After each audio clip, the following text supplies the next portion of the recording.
Obrigado mais uma vez pela presença aqui virtual de cada um, para tratarmos aí de um tema que é sempre reflexivo, né? Hoje vamos falar aí de mensalidades escolares, né? Mas com a reflexão de trazer pontos, não do cálculo numérico, do numérico por si só, mas pontos que vão trazer aí para as instituições que possuem aí as escolas, né, vinculadas os desafios de refletir sobre qual valor justo, né? Sobre o que a legislação traz e o que nas experiências do Axis ao longo do tempo, né, atuando junto às instituições de ensino, ajuda nessa reflexão de apurar o valor a ser definido de mensalidades. Então está aí hoje o Márcio, né? O Márcio é um dos sócios aí do Axis Instituto, tem larga experiência nos trabalhos junto aos colégios e especialmente aí nessa área de educação e vamos aí conosco e fiquem à vontade para, ao longo aí, encaminharem as perguntas do chat para a gente trocar ideias, né? Não vamos falar esclarecer, mas eu gosto de chamar de trocar ideias. Vou compartilhar aqui.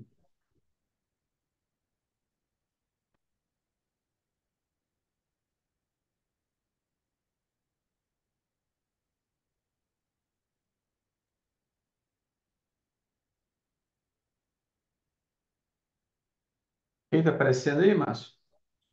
Sim, na Milton. Sim, Hamilton. Então, assim, o Márcio estará aí assessorando, né, e palestrando aí para a gente. Eu estarei mediando e as perguntas encaminhem, por favor, logo depois da fala dele, aí dos 40 minutos, nós teremos aí o momento de partilha de dúvidas.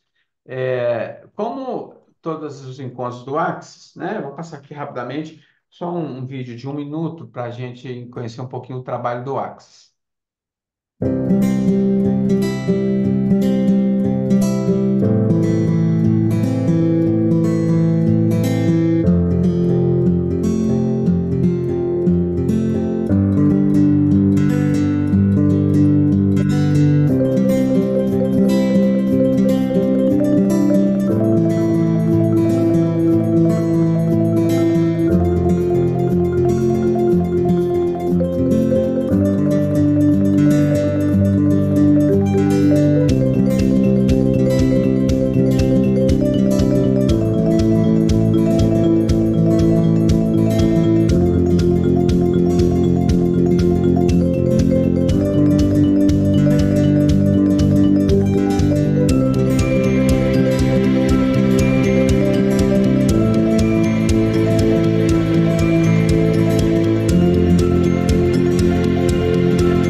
Então, assim, como avisos importantes que a gente sempre fala, é, ele vai ser gravado, esse Axis às 10.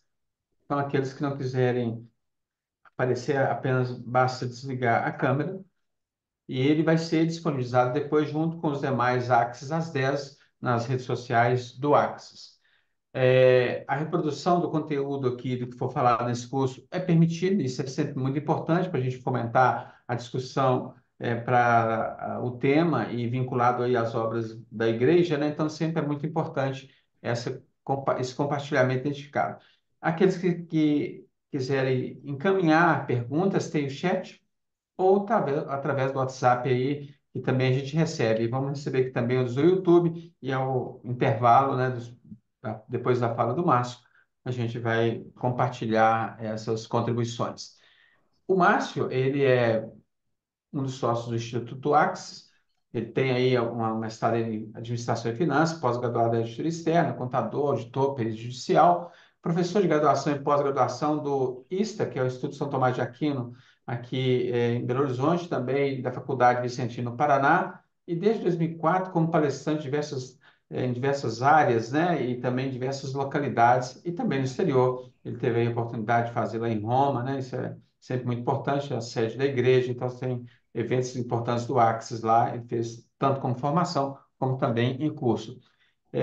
Lembrando que a atuação do Axis, ele vinculada, né, nas atividades da Igreja Católica, né, seja eclesiais, seja através das suas diversas obras, hospitais, escolas e EPIs, assistência social. Então, é nessa abrangência que a equipe do Axis atua, Márcio, aí, com uma grande experiência.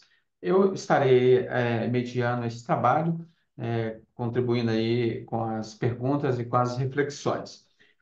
Márcio, eu vou compartilhar aqui. Você puder, por gentileza, aí, compartilhar a sua tela, mas, por favor. Joana, Milton, muito obrigado, né? Vamos iniciar aí o nosso trabalho. Antes, Milton, eu gostaria só de partilhar aqui também com o nosso grupo presente aqui conosco no dia de hoje, a respeito do nosso boletim, né? Nós temos aqui mensalmente a divulgação de um boletim técnico, né? Totalmente gratuito. A gente tem só uma diferenciação entre aqueles que são clientes Axis que o recebem primeiro, mas logo em seguida a gente disponibiliza esse boletim também nas nossas redes sociais. É interessante esse boletim, esse agora é do mês de agosto, porque a gente tem aqui uma equipe técnica que durante o mês inteiro, aí no caso o mês de agosto, ficou analisando todas as notícias, todas as informações que poderiam ser pertinentes dentro da nossa experiência para o dia a dia da nossa igreja.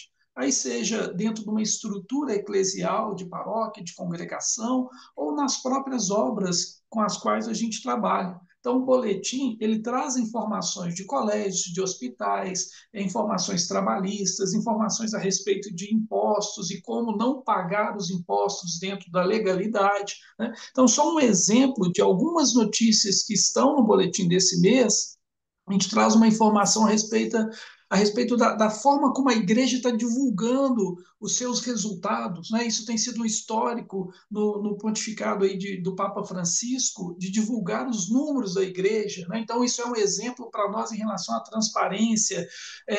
Notícias ligadas ao MEC. Né? O MEC divulgou essa semana aí uma lista de instituições em relação à certificação, quem está com certificado renovado, quem teve o certificado prorrogado. Então, a gente tem uma notícia aí interessante e importante, né, o que a gente chama de urgente, a respeito da certificação. Então, aquelas entidades que ainda não viram a publicação desta semana do MEC, a gente tem lá o link dessas notícias. Uma decisão importante do Superior Tribunal de Justiça em relação a imóveis locados e alocação a terceiros. Também, né, isso afeta diretamente o nosso terceiro setor, a igreja, as notícias ligadas aí à incidência de impostos nas aplicações financeiras. Hoje, né, relacionado ao nosso tema, né, a alteração que houve na Lei de Diretrizes e Bases da Educação, né, com uma previsão de aumento da carga horária ano, aí, né, chegando até gradualmente até 1.400 horas. Então, são diversas notícias que afetam a nossa igreja, que estão no nosso boletim e que a gente traz isso mensalmente. Basta acessar lá a nosso site, as nossas redes sociais, que a gente, fazendo um cadastro mensalmente, a gente disponibiliza essas informações gratuitamente. Bom, especificamente, então, a respeito do nosso tema, que a gente né, se propõe a conversar um pouco hoje a respeito das mensalidades escolares. Não tem como falar de mensalidade escolar sem pensar na instituição como um todo. E a instituição aqui, ela não se resume só à minha unidade educacional. Ela se resume à congregação como um todo, à mantenedora, tudo aquilo que envolve a instituição. E não é um pensamento simplesmente financeiro, né? É um pensamento que envolve a área de comunicação e marketing, que envolve a área técnica, né? Envolve muito a questão pedagógica, envolve a relação com pessoas, né? O grande custo de uma unidade educacional está ligado aí à gestão de pessoas, está ligado ao custo com o pessoal, aos encargos que envolvem isso. A questão patrimonial, né, ela é importantíssima dentro desse contexto de mensalidade escolar. A gente sabe, né, que as grandes estruturas que envolvem aí uma escola, um colégio, de manutenção, de conservação, de reforma, de ampliação, de inovação, ou seja, uma sala maker, uma nova estrutura para a escola na área patrimonial. Então, a gestão, a composição de uma planilha de mensalidades, ela não está ligada somente a um cálculo financeiro ali, né? Ela contempla um grande diálogo, uma grande conversa, né? Bom, pensando nisso, né, pensando nessa estrutura, a gente sempre fica aí com a grande pergunta: mas qual que é o percentual que eu vou aplicar? Né? A gente está no mês de agosto, né? Estamos quase encerrando aí o mês de agosto, para começar setembro, e neste momento a gente precisa de tomar uma decisão que vai impactar todo o nosso orçamento, todo o nosso fluxo de caixa, e pode impactar a nossa instituição no próximo ano, né? No próximo ano. Mas qual que vai ser o reajuste? Eu vou trabalhar com 3%, eu vou conseguir dar um aumento de 9%, esse aumento é aplicável, é exequível. Não, eu não vou reajustar nada. Né? Qual que é o risco da instituição não reajustar nada a sua mensalidade? Né? Então, é isso que a gente vai dialogar um pouco, né, no dia de hoje, nessa manhã, para que a gente possa refletir. Não é claro que a gente não tem resposta para tudo, mas a gente tem algumas provocações e algumas diretrizes que podem nos ajudar a definir internamente qual que é este percentual. Né? Objetivamente, né, dentro das nossas instituições, né, e nos cálculos que a gente faz aí no dia a dia, a gente tem hoje, por exemplo, que a previsão, né, de um índice de inflação para 2000, para fechar o ano de 2024, é de 4,2 o INPC, o IPCA está 4,3, o IGPM também está 4,2, ou seja, são parâmetros, são referências que a gente tem para que a gente possa fazer uma estimativa de cálculo da nossa mensalidade escolar pensando no ano de 2025. Pensando olha, qual que é o percentual que eu vou aplicar, né, agora para que isso possa refletir a minha realidade lá em 2025. Em geral, né, às vezes a gente faz um cálculo aqui nesse exemplo, a gente traz um cálculo de 11%. A mensalidade precisaria aumentar 11%. Né? Mas eu não consigo, às vezes, Márcio. Isso é muito para a minha comunidade escolar. Eu preciso rever essa realidade. Então vamos rever os nossos custos, vamos rever os nossos parâmetros. Quanto que vai aumentar o salário dos professores, o salário do administrativo, quanto que eu vou gastar na área de segurança, ou seja, eu preciso ter uma clareza e ter esses parâmetros para que eu possa aí sim definir um percentual com segurança. Quando a gente trabalha um percentual, às vezes a gente calcula um percentual considerando todas as despesas que poderiam envolver a instituição, mas às vezes a gente não consegue trabalhar com um índice calculado. Né? A gente às vezes tem que trabalhar com um índice aplicado, considerando que dentro destes custos, né, que a gente está trabalhando, existem alguns valores que eles não são desembolsados, né?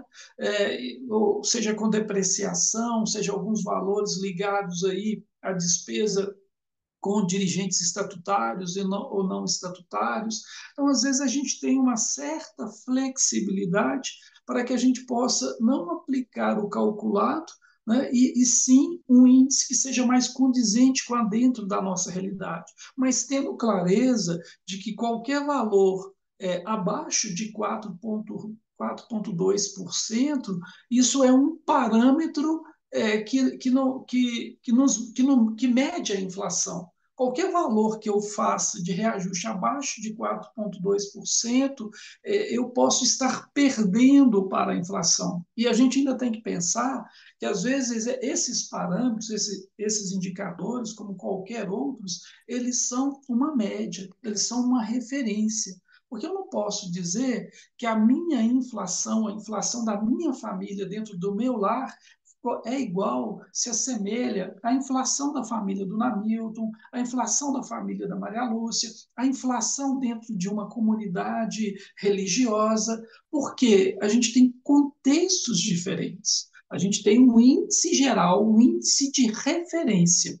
De uma forma geral, as quase 100 escolas que a gente já apurou, né, por dia aí nesse mês de julho e agosto, a gente tem feito aí uma média de 2, 3 cálculos de mensalidades escolares, né, para as diversas instituições que a gente atende, Brasil afora. E os parâmetros, eles estão ficando entre 8% e 14%. Mas uma questão é a mensalidade escolar de uma escola lá em Belém, a mensalidade escolar de um colégio de Salvador e a mensalidade escolar de um colégio em Curitiba, de um colégio em Belo Horizonte, de um colégio em São Paulo. São realidades distintas, por mais que a gente tenha congregações que atuam em diversas localidades do Brasil, né, estão ramificadas, a mesma congregação tem escolas, tem 10, 15, 20, até 100 escolas, algumas congregações têm até 100 escolas, estão ramificadas, mas com características diferentes. Então, um percentual de reajuste que eu vá trabalhar numa rede de escolas que está só numa localidade, só numa capital, só no Rio de Janeiro, é um percentual diferente. Agora, se eu tenho que considerar que aquela mesma rede de escolas ela tem a sede em Belo Horizonte, mas tem escolas em Araguaína, no Tocantins, que ela tem escolas no Pará, que ela tem escolas no Amapá, em Roraima, em Rondônia. Então, são características distintas. Então, não é querer ficar fazendo mistério de percentual, não é isso. O parâmetro geral, eu posso afirmar para vocês que a média daqueles clientes com os quais a gente tem trabalhado, a média de reajuste está ficando entre 8% e 14%, dependendo da realidade de cada escola. Agora, é importante, e a gente sabe disso, né, dentro dessa lógica do que a gente está conversando aqui, que tem fatores que são internos e tem fatores que são externos à composição desse custo, né, à composição dessa estrutura. Né? A gente vive um cenário de incerteza econômica, né, não dá para a gente saber qual que vai ser a taxa Selic em dezembro, né? Porque todos aqueles que vivem disso, que estudam isso, que estão no dia a dia, não conseguem nos dar uma referência objetiva, uma referência lógica. Ontem se falou na mudança do presidente do Banco Central, na indicação de um novo presidente do Banco Central. Isso interfere na taxa, isso interfere na inflação, nas medições que são feitas. Então, a gente tem alguns parâmetros, e estes parâmetros da melhor forma possível, né? Mas é quase que uma bola de cristal com parâmetros técnicos, né? Então, a gente tem aí a questão da concorrência, da gente se preocupar também com a concorrência, ela não pode pautar o meu reajuste, né? Porque eu tenho que ter convicção do que eu estou entregando, do que eu estou oferecendo, mas eu tenho que entender aquele mercado local, né? Os gastos que envolvem o meu dia a dia, né? E esses gastos estão relacionados também com a estrutura de pessoal, com a estrutura física, com a estrutura de segurança, que está sendo uma preocupação enorme no nosso dia a dia, e a própria questão pedagógica. O que a gente está oferecendo? O que eu estou oferecendo está em sintonia com o mercado? Eu estou seguindo um modismo ou é algo consistente? Né? A gente tem, né, como parâmetro geral, né, só para a gente poder se situar aí dentro de uma lógica como parâmetro geral, qual que é o mercado que a gente está atuando? E qual que é esse mercado? Olha, esse mercado ele representa 20% atualmente em 2023, né? Ele representa aí 20% do número de alunos que estão na faixa etária da educação básica. Então, a gente tem 47 milhões de alunos aí dentro dessa faixa etária, sendo do que desses 47 milhões, a gente tem 20%, ou seja, 9 milhões de alunos que estão voltados aí para o ensino privado, né? Para o ensino privado na sua totalidade.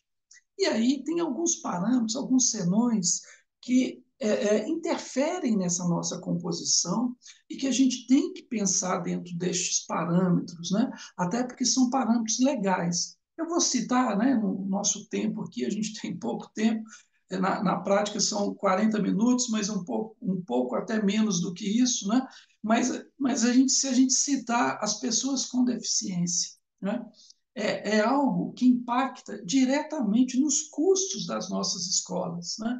Não são raras as situações que a gente se defronta aí no dia a dia, que a gente partilha aí com diversas congregações essas preocupações, não no sentido de não querer acolher, a questão não é essa, né? Até porque é lei, e muito antes de ser uma lei, é uma questão também moral e ética, né? E que tem tudo a ver com o carisma das congregações, com o carisma das instituições da nossa igreja, esse acolhimento.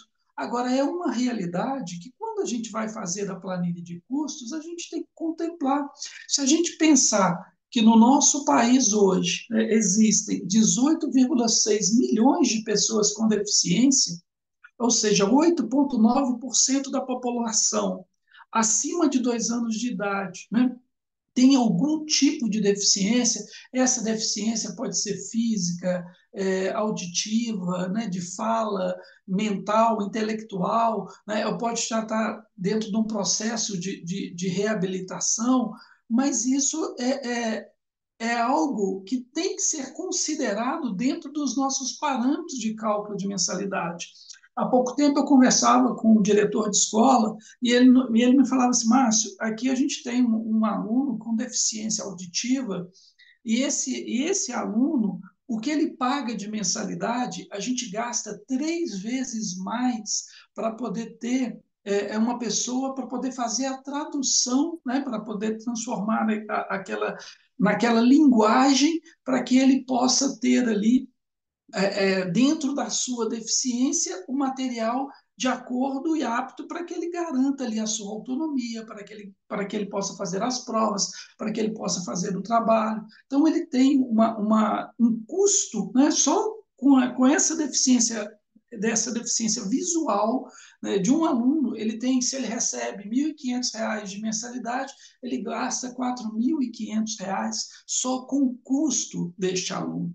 E é um parâmetro que a escola tem que absorver. Né? E a gente sabe muito bem disso. Às vezes, algumas escolas tentam transferir isso para o pai, para o responsável. A gente alerta para ter muito cuidado com isso. Consulte aí o seu departamento jurídico ou consulte aí a equipe técnica do Axis, que a gente vai apresentar diversas situações em que as escolas, às vezes, foram responsabilizadas em relação a esse tipo de custeio. Muito cuidado com isso. Em negativa em relação à admissão dessas pessoas com deficiência ou em transferir o custo ou a responsabilidade desse apoio complementar para a família. Né? A gente tem uma lei específica, né, que é o Estatuto da Pessoa com Deficiência, que trata de forma muito objetiva, né, que todas as instituições privadas de qualquer modalidade de nível de ensino, seja de educação básica ou educação superior, elas estão obrigadas a adotar as medidas educacionais inclusivas. Né?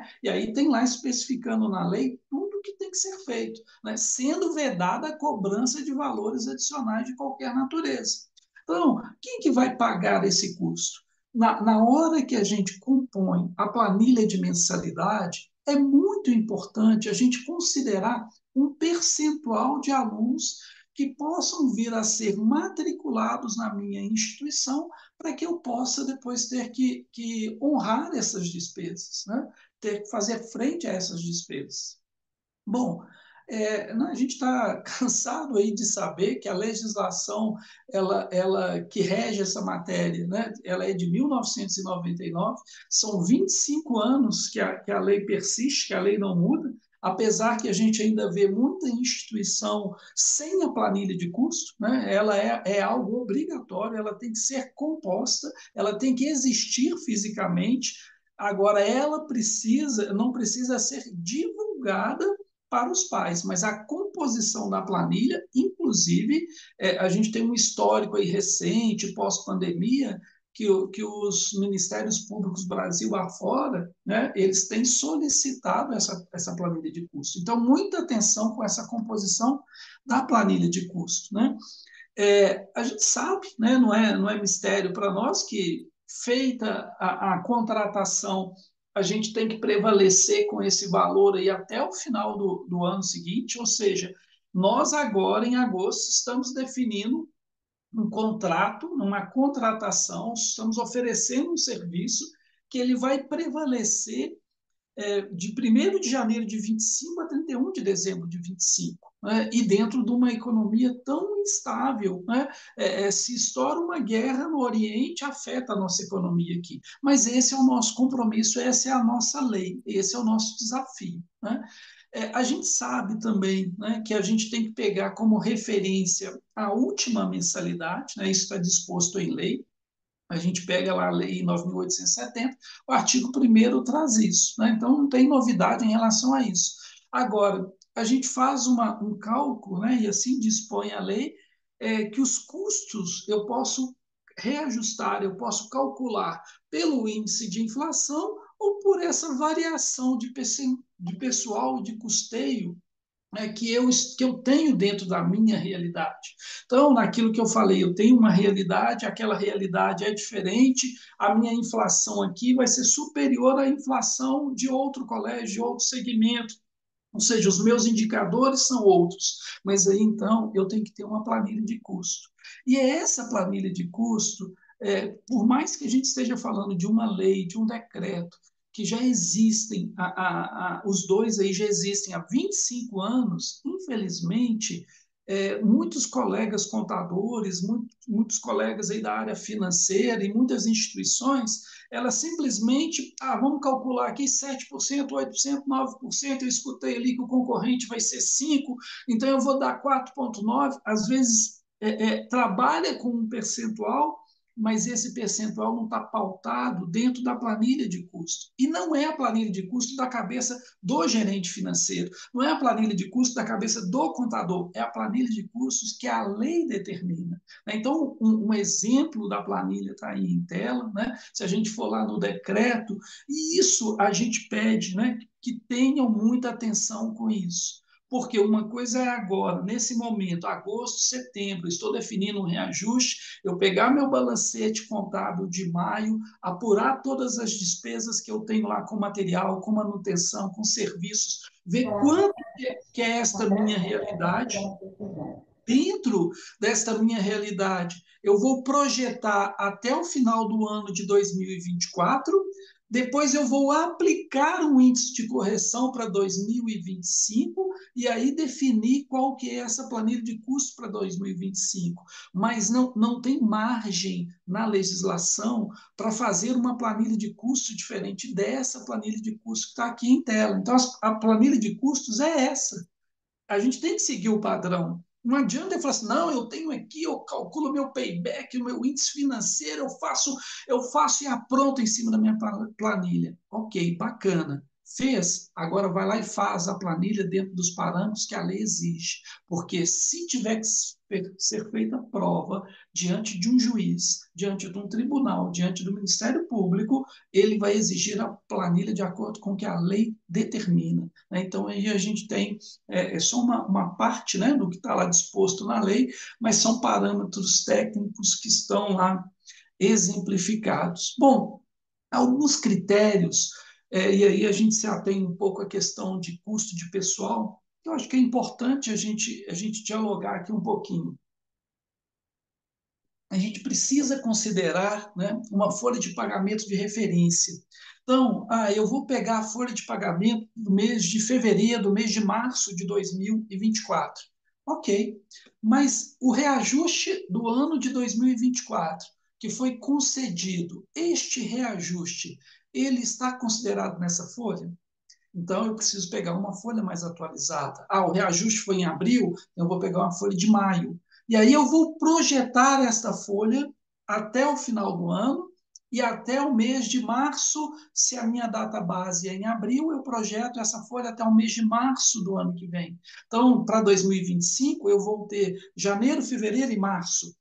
A data base em abril, a partir de abril eu vou projetar um índice de correção diferente. Isso é muito importante. Então, não é eu pegar o reajuste da folha de agora e multiplicar por 12. Não, eu preciso pegar o reajuste de agora, levar esse reajuste até fevereiro ou março do ano que vem, dependendo da data base, projetar o aumento que está sendo estimado aí, que vai ser negociado com os sindicatos, seja administrativo ou seja de professor, e em cima disso, e aí eu vou trabalhar também com os meus encargos sociais e os meus encargos trabalhistas. Ah, eu tenho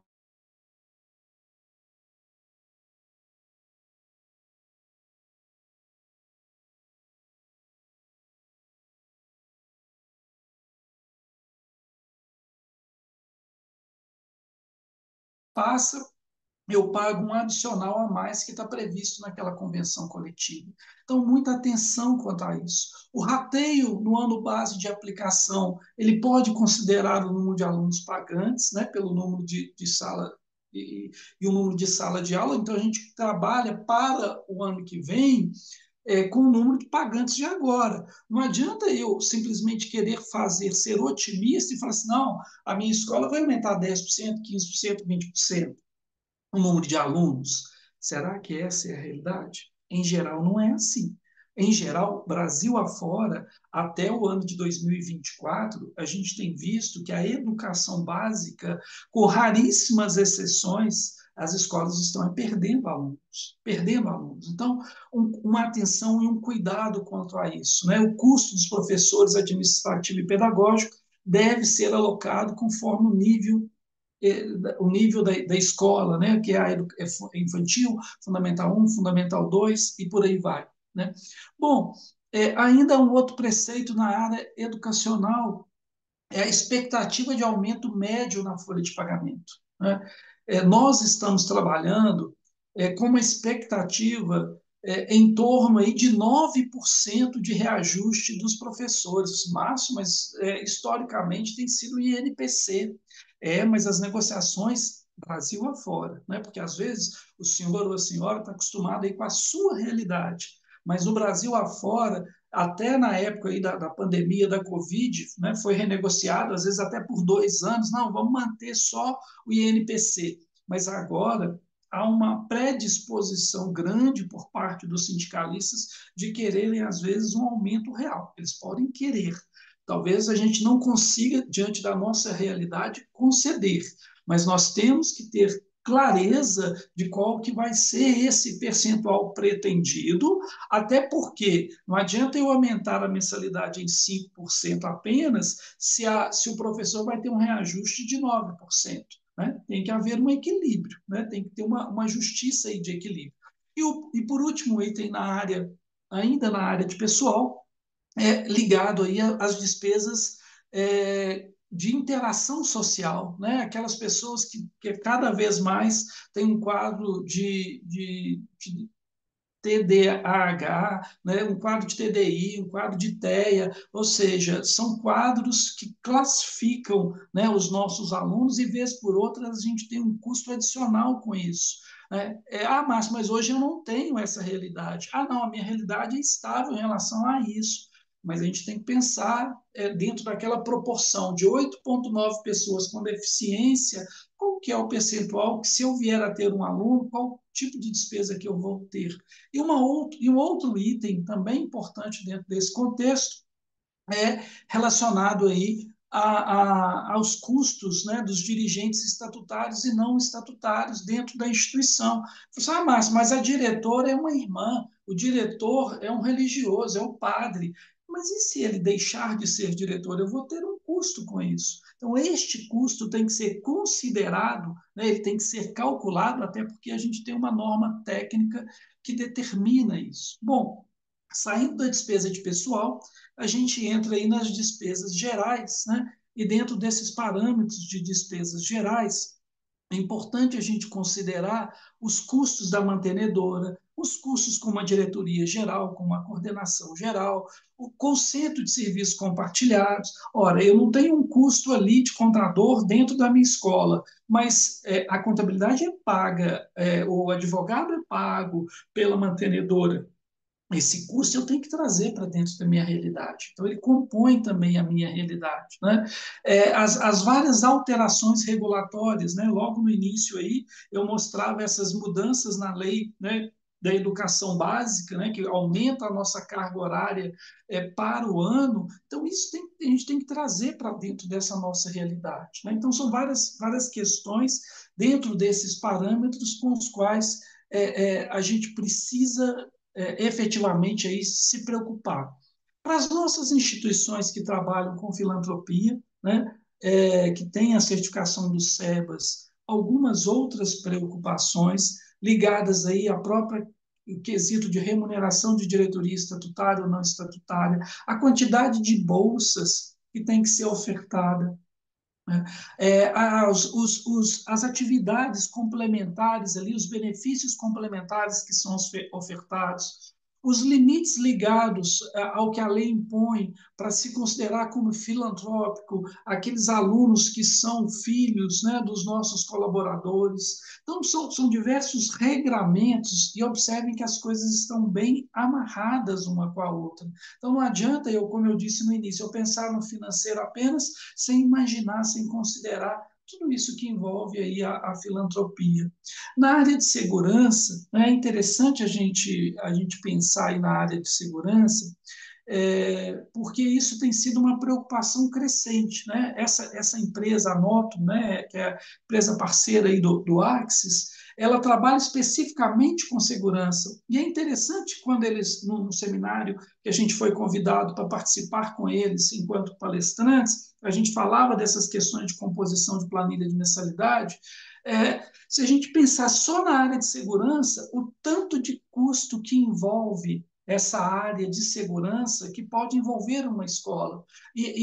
É uma pergunta que a gente fazia lá nesse encontro: olha, se eu não preocupar com isso, se acontecer algo, né, que venha acontecer um sinistro, algo que afete a imagem da nossa escola, mas muito mais do que a imagem, né, que venha afetar os alunos ou que venha afetar os professores, e infelizmente é uma realidade que a gente não pode ficar distante dela, a gente tem que ficar atento, né, com medidas preventivas de segurança para garantir, né, que que aqueles que estão sendo confiados aí pelos pais e responsáveis à escola e também aos próprios colaboradores, né, eles tenham mecanismos ali de se prevenir contra eventuais atos aí de pessoas que certamente não estão aí dentro das suas faculdades mentais normais, né, para se cometer um ato como esse.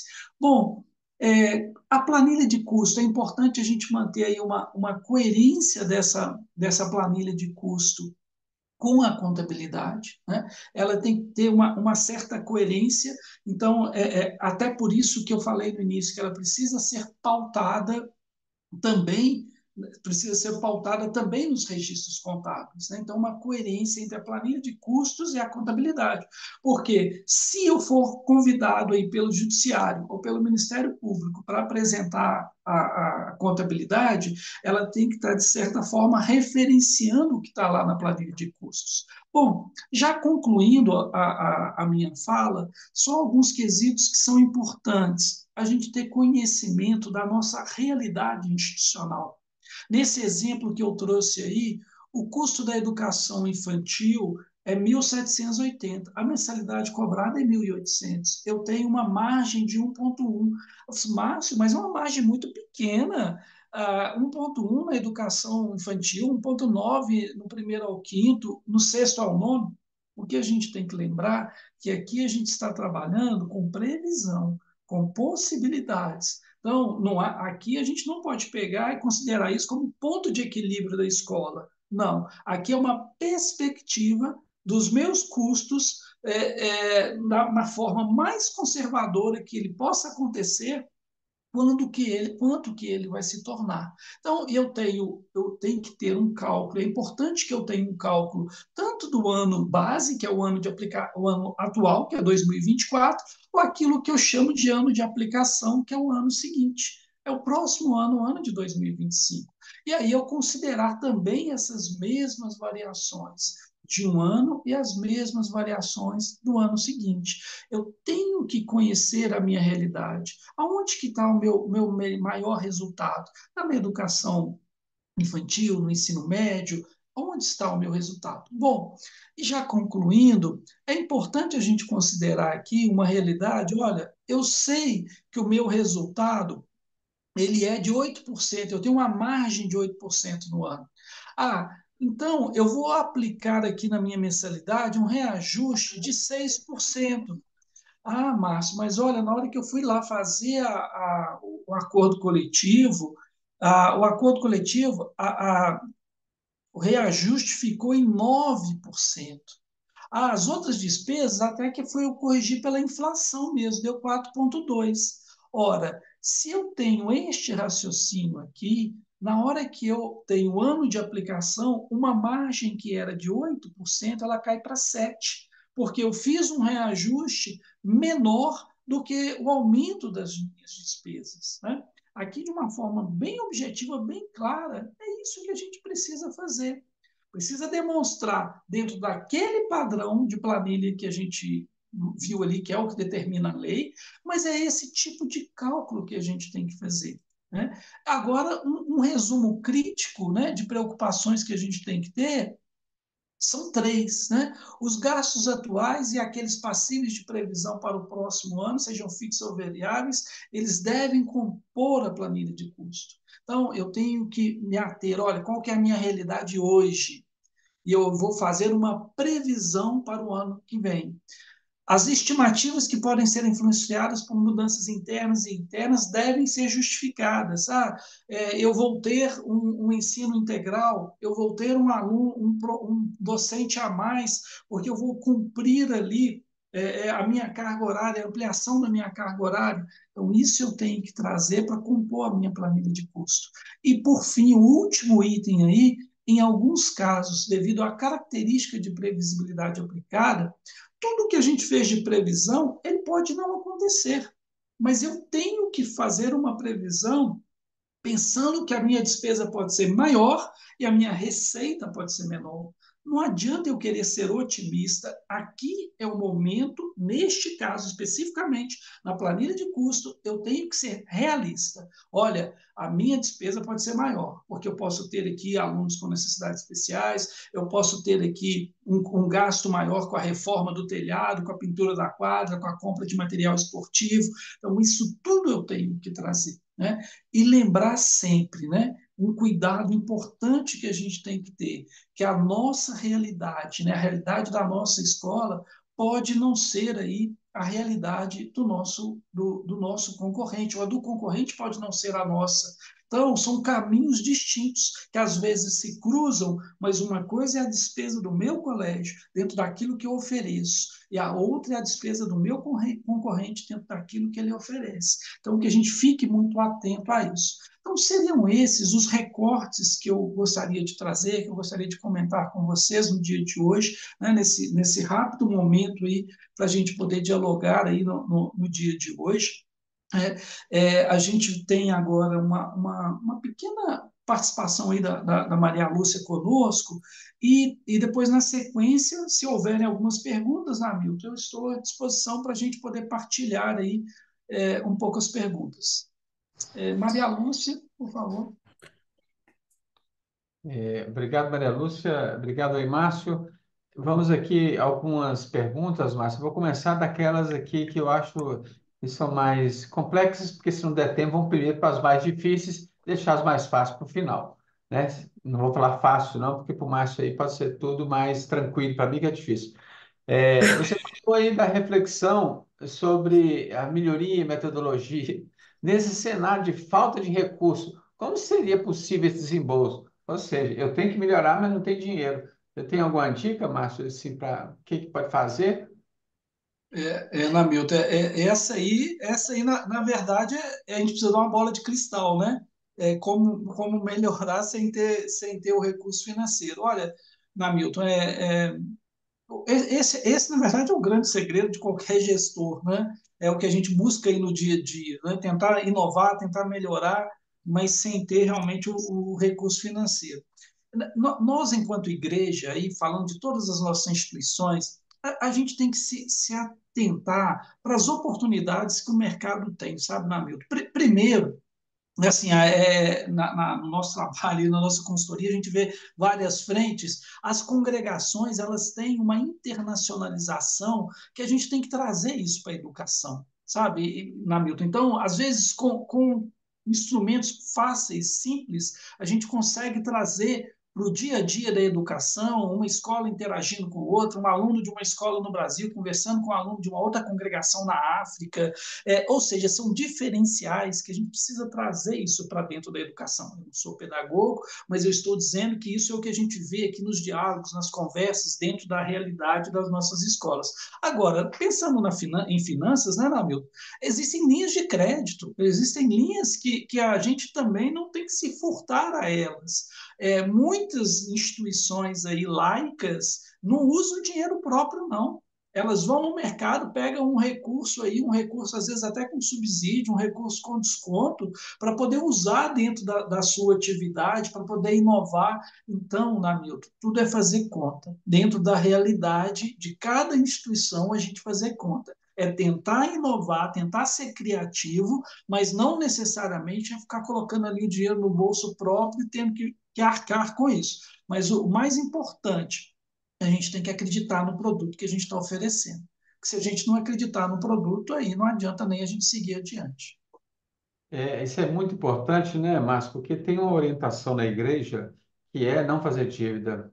Como uma boa família, né, como um bom pai de família administra em tese, né, a igreja também é sempre orientada a não pedir dinheiro emprestado. Só que o que você está abordando aí é essa análise consciente da eventual busca de recursos, às vezes mais barato, né? Então, a escola precisa realmente ir nessa competição, vamos dizer assim, em termos de estruturas, né, que precisa eventualmente, pontualmente, obter um empréstimo e que aumentando ou mantendo ou melhorando aí o número de alunos, esse empréstimo ele é mais do que justificável, né? Nada mais justo, óbvio, também não é empréstimo que não dê conta, né, de pagar, mas essa lógica na igreja e nas suas obras sociais e educacionais, ela é fundamental. Ô, Márcio, aqui tem uma dúvida, é o seguinte, sobre a divulgação da planilha. Você falou da lei e essa planilha, eu tenho que divulgar a planilha? A dúvida aqui acho que é nesse sentido, porque fazer tem que fazer, e você explicou. Agora ficou a dúvida se tem ou não que divulgar. O Namilton, mas é exatamente isso. A gente tem que divulgar a tabela, né? A tabela de mensalidades apurada. Isso a gente tem prazo, né, para poder realmente cumprir e divulgar. Agora, a planilha, ela não precisa ser divulgada e nós não recomendamos que ela seja divulgada. A gente recomenda que ela seja elaborada dentro dos critérios legais, dentro do que a lei determina, não é de acordo com a cabeça de cada pessoa que está calculando a planilha, não, dentro dos critérios legais, ser elaborada. Porque nessa questão aí pós-pandemia, né, Namil, que você acompanhou aí em vários casos, a gente teve que, às vezes, responder aí a intimações em curto espaço de tempo de ter que montar a planilha para chegar naquele valor. Ah, mas nós fizemos, não sabemos, só aplicamos reajuste, não tem a planilha. Aí o promotor pedindo a planilha, o procurador, o juiz pedindo a planilha, e aí a gente tendo que estruturar a planilha para poder chegar naquele valor que foi encontrado. Então, é isso que a gente pede cuidado. A tabela divulga dentro que está lá no contrato com o aluno, divulga certinho. A planilha é algo interno, mas que precisa ser feito e arquivado dentro da escola para ser apresentado só em ocasiões específicas que a lei determina. Ótimo, Márcio. Aí também um pouco dessa planilha, está falando aqui que a escola vai ter um investimento de construção de quadra. É, como que eu faço para colocar esse custo na planilha, porque vai ser só para o ano seguinte. Eu entendi aí que vai ter um gasto aí com investimento, né? Como é que eu faço para colocar esse custo na planilha? Uhum. Isso é interessante, Namilton, essa questão do custo, né? Porque a gente precisa considerar e pode considerar e deve considerar esse custo com as melhorias, com o incremento, vai construir uma nova quadra, um ginásio, né? Não sei se é esse o caso aí, mas me parece que se esse custo, ele tem que ser considerado, mas não na sua totalidade. Eu vou considerar, eu vou gastar 1,5 milhão de reais para poder construir ali, para cobrir a quadra, para construir uma quadra. Ok, mas eu não posso trazer 1,5 milhão de reais para dentro da minha planilha. Eu tenho que trazer dentro do tempo que aquele imóvel que aquele bem vai ser utilizado, ou que ele vai ser depreciado. Né? Então a gente tem aí os parâmetros fiscais legais, que estão descritos aí dentro de construção, por exemplo, de 25 anos. Agora, em alguns casos, eu tenho uma depreciação acelerada. Né? Um exemplo que a gente conversava há pouco tempo é uma escola que foi comprar uma moto para poder utilizar essa moto dentro na vigilância, na segurança, lá no plano de segurança que foi feito, ela ia utilizar essa moto. Mas só que a moto ia rodar 24 horas, tanto de dia quanto à noite, né, no entorno ali da escola. Então, neste caso, a gente tem uma depreciação diferenciada, uma depreciação acelerada. Uma coisa é utilizar a moto dentro dos parâmetros normais do dia a dia, de 8 horas de trabalho, ok. A outra coisa é usar uma moto 24 horas por dia. Então, aí eu tenho uma depreciação acelerada. Então, é importante isso para eu trazer para a planilha de custo, para que eu possa montar a planilha de custo, para que a escola, para que os profissionais da escola possam montar a planilha de custo dentro da realidade de utilização daquele bem ao longo do tempo, e não do desembolso de caixa. Uma coisa é o fluxo de caixa, a outra coisa é a realização da despesa, né, Namilton? É, o Márcio, muito bom. Me lembrou aí esse exemplo da moto de inteligência artificial que trabalha 24 horas por dia. Então, eu já fiquei até preocupado aqui. 24 horas essa moto rodando para lá e para cá, né? Vigilância. Então, enfim, mas é importante só alinhar um pouco. Talvez as pessoas, algumas que estão aí não entendam o que que é depreciação. Depreciação é o percentual previsto em lei que dos bens imóveis que tem uma parte só que é apropriada em cada ano como despesa. É como se fosse o desgaste, né? Então, se eu tenho a moto aí que o Márcio falou, normalmente é 20% ao ano de gasto, né? Então, em 5 anos eu teria que comprar uma moto. Mas essa moto vai funcionar 24 horas, talvez com 3 anos eu tenha que comprar. Então, por isso eu preciso apropriar o custo dessa moto, não 20% ao ano, mas 30% ao ano, e aí justifica aí essa planilha. Ô Márcio, aquela outra questão aqui é a respeito dessa previsão, né, de gastos. E se houver, como você disse aí, uma ocorrência que desequilibre muito o que a gente previu, eu posso, diante disso, alterar a minha planilha de mensalidade? Porque houve uma pressão maior de inflação? Namilton, esse é o desejo de todo diretor de escola, né? Que se, olha, vamos fazer, às vezes, até um reajuste menor, eu estou falando em 9, vamos fazer 7, mas se a coisa não caminhar bem, a gente melhora. Ou, infelizmente, não pode, né, Namilton? A lei é essa, 25 anos, que é da mesma forma. Na pandemia, o contrário aconteceu, né? Não, a despesa diminuiu, teoricamente, né? Se falou que teoricamente diminuiu, houve uma pressão para diminuir o valor. Né? Era um caso específico ali, mas até de diminuição de valor, de incremento. Certamente não. A nossa bola de cristal tem que ser muito bem feita, os nossos colegas contadores aí, né, Namilton? Tem que fazer a conta muito bem amarradinha, muito bem fechada, porque não pode errar, não. 2025 está chegando aí, e o cálculo que a gente fizer agora, em agosto, setembro, vale para todo o ano de 2025, não tem margem de mudança. Ótimo, mas só uma última aqui para a gente terminar, a gente sempre preza aí pelo horário para terminar antes às 10 que termina às 11, não tem uma hora. Eu queria achar uma fácil, mas eu vou aproveitar que é o do William, que está aqui. Bom dia. Existe algum estudo ou alguma informação real de mercado que seja de conhecimento de vossas senhorias, que demonstre qual é a média de margem de lucro de escolas particulares? Eu ia escolher uma fácil, Márcio, mas eu acho que essa não é tão fácil. Mas eu vou te fazer esse mesmo. William, realmente eu posso falar assim, não existe um parâmetro oficial. Eu te garanto que não existe um parâmetro oficial. A minha tese de mestrado foi exatamente comparar as instituições com fins lucrativos e sem fins lucrativos. E na ocasião eu estudei aí diversos resultados e margens de lucro ou de superávit das escolas. E eu posso lhe afirmar que nos estudos que eu fiz, né, na minha tese de mestrado, ele tem lá entre 8% e 15%. São as margens que a gente tem, as margens normais de mercado de 8% a 15%. A margem de uma instituição com fins lucrativos é maior, em torno de 15%, das instituições sem fins lucrativos é em torno de 8%. Isso é a média, né, William? A média não dá para dizer que vai ser sempre assim. Então, a gente trabalha com estes parâmetros de 8%, né? Mas não tem, né? A gente não tem, tem os estudos que a gente faz nos nossos diversos clientes, e aí dão em torno disso. É raro, às vezes, a gente ter uma margem um pouco maior do que isso, do que 15%. Acontece, mas aí é um desvio padrão. Ótimo, Márcio, muito obrigado aí, Márcio, pelo esclarecimento. Passa rápido quando o assunto é muito interessante, né? E tem muitas dúvidas, mas não vai dar para fazer para a gente encerrar aqui. Nós já passamos 3 minutinhos aí do nosso horário.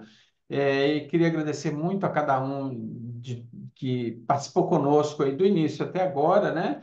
A gente coloca à disposição, Maria, nos de importantes cursos aí do Axis e queremos sempre estar juntos para colaborar nessas reflexões nos diversos assuntos. Muito obrigado, Márcio. Parabéns aí pelo trabalho. As suas palavras finais aí, lembrando que o encontro está gravado. A Karina aí da área de marketing enviará para todos que têm aí o link, né? Escutem, revejam mais de uma vez, compartilhem, será muito importante. Muito obrigado, Márcio. Parabéns mais uma vez. Um abraço a todos. Márcio, palavras finais aí, por favor. Ô, Namilton, eu que agradeço, né, a sua participação aqui conosco, agradeço a todos e todas que estiveram aqui nessa manhã, né, que pegaram um pouquinho do seu tempo aí para partilhar conosco também. Estamos à disposição, né, espero que consigam fazer aí dentro da realidade de vocês, analisar a realidade de vocês para tentar chegar aí mais próximo possível no percentual ideal aí para a instituição no ano que vem. Reforço o convite que a Maria Lúcia nos trouxe em relação ao Seminário de Gestão e Governança. Eu estive em Roma no ano passado, é uma experiência muito rica partilhar isso ali com os governos gerais, algumas congregações que saem daqui para participarem conosco lá, mas é uma experiência muito rica, vale a pena. Acesse as nossas redes sociais aí, tem todas as informações lá.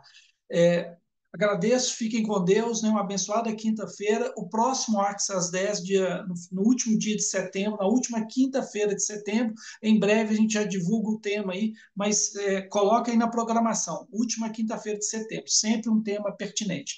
Grande abraço, fiquem com Deus, muito obrigado pela participação aqui conosco.